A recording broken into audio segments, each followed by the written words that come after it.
Hi, today I'm going to try and get into some more specific New Zealand content. I'll be trying to mix it in with my generic archaeological content, just because we've got New Zealand's Archaeology Week coming up next week. One of the most common Maori archaeological features found here in New Zealand are storage pits. They're found in or around Maori settlements, sometimes left open and still visible on the surface, and sometimes they've been infilled and levelled. Farmers are known to infill and level open storage pits in their paddocks, as they can be hazards to stock or to the farmers themselves. There are different sorts of pits and variations within each kind, and they serve different purposes. The most common type is the rectangular storage pit, which can vary in size dramatically. A small one may be 1 by 2 metres, and the larger examples can be 6 by 11 metres or even bigger. These pits serve the same purpose as a potato or sugar beet clamp on a European farm. Dry, bulk storage for root crops where they can be kept in a cool, dark, frost-free environment. In tropical Polynesia, where Maori originated, root crops are often field stored, which means they're left in the ground growing and only harvested when required. However, the Polynesians did utilise the technique of storing them in pits lined with coconut husks or banana leaves, where this was not possible for some reason.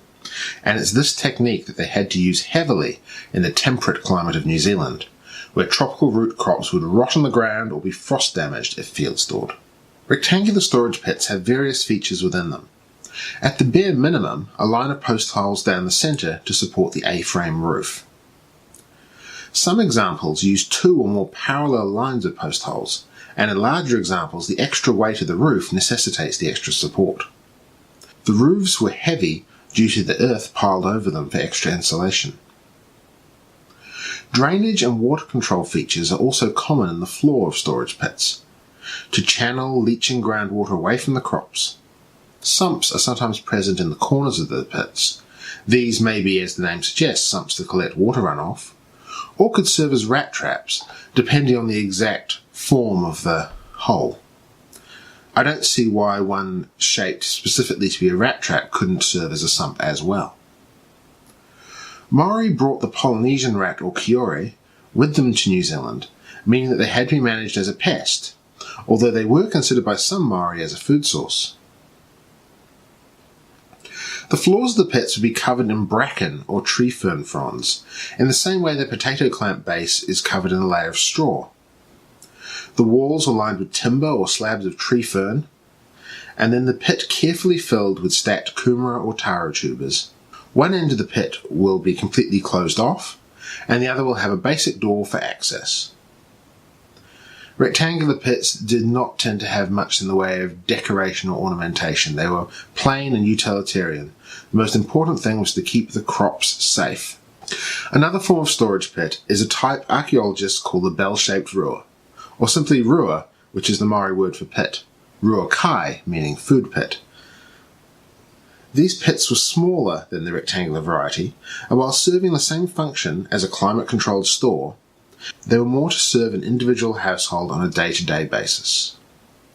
They have a narrow entrance, which is usually sealed with a trapdoor, and inside, the space opens up as you get deeper. Often a step was left in the floor and crude ladders were used for access. There are ethnographic accounts of these being constructed by children, as often the entrances are very small indeed.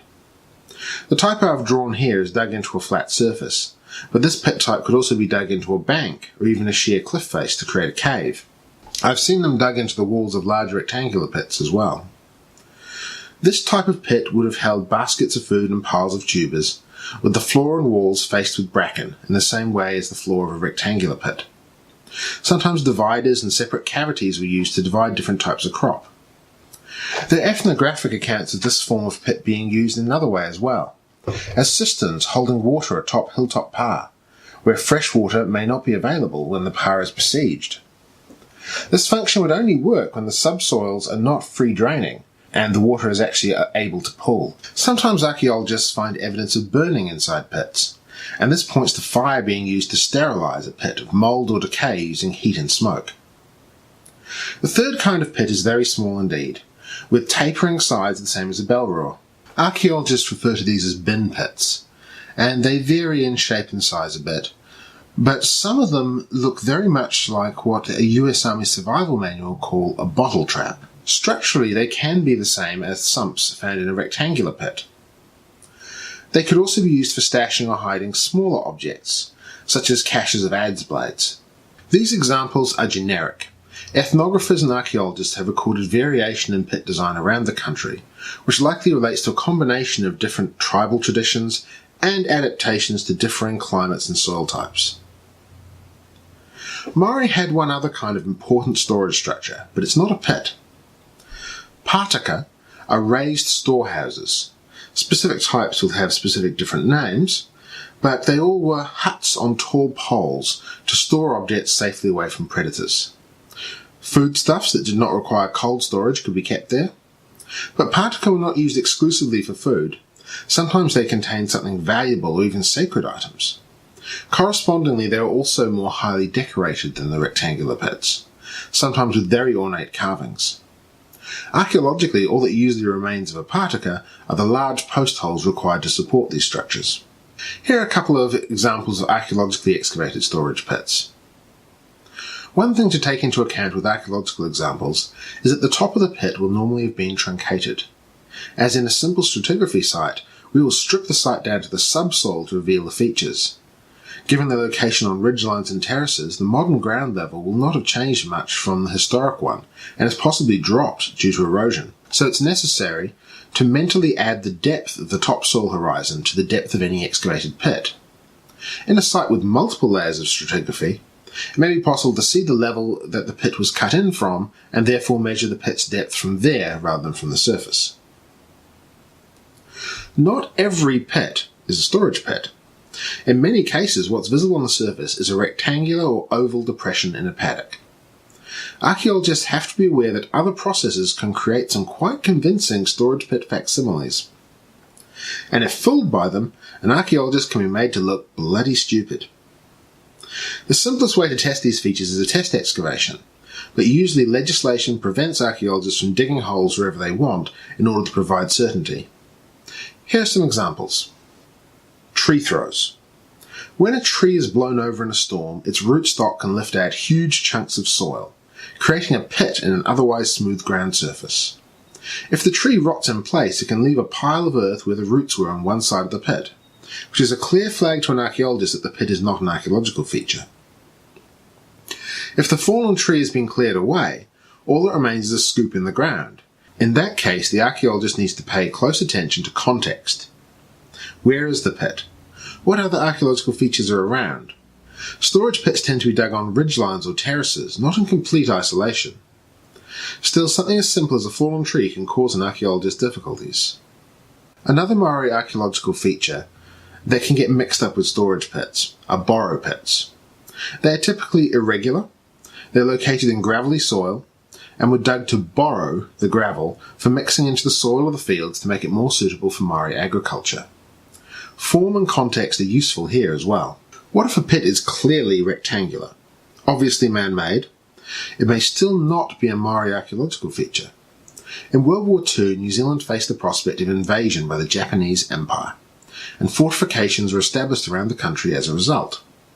Some of the large rectangular pits on the Auckland cones are in fact depressed gun pits for anti-aircraft guns. In other cases, New Zealand Home Guard, training in digging foxholes, didn't fill them in when they were done, creating areas covered in pits. Military documents should show where the gun pits were located, so as long as they're consulted by the archaeologist, that shouldn't be an issue. The Home Guard's training, however, may not be as well documented, but often these foxholes and slit trenches were dug in strategic locations, which would not necessarily make sense for a storage pit. The final site type that can present problems for archaeologists are rifle pits. The name is a bit of a misnomer. Often they were constructed by Maori either in the intertribal musket wars or the later New Zealand wars against the British and colonial armies. Either case, Maori really used rifles. They were typically armed with muskets and shotguns. These features are functionally identical to foxholes, although they may have features unique to the use of muzzle-loading weapons, such as a firing step, where the shooter can step up to shoot and then step down to reload in full cover. Context again is key, as rifle pits are generally in tactical or strategically located spots, although in the defence of the village they could be near storage pits or even repurposed storage pits. Either way, both rifle pits and storage pits are archaeological sites, so yeah. In New Zealand, storage pits remain a common archaeological feature that many people are familiar with. Hopefully this video helped to provide some insight and understanding of them. Thanks for watching, and please like, comment and subscribe. Cheers!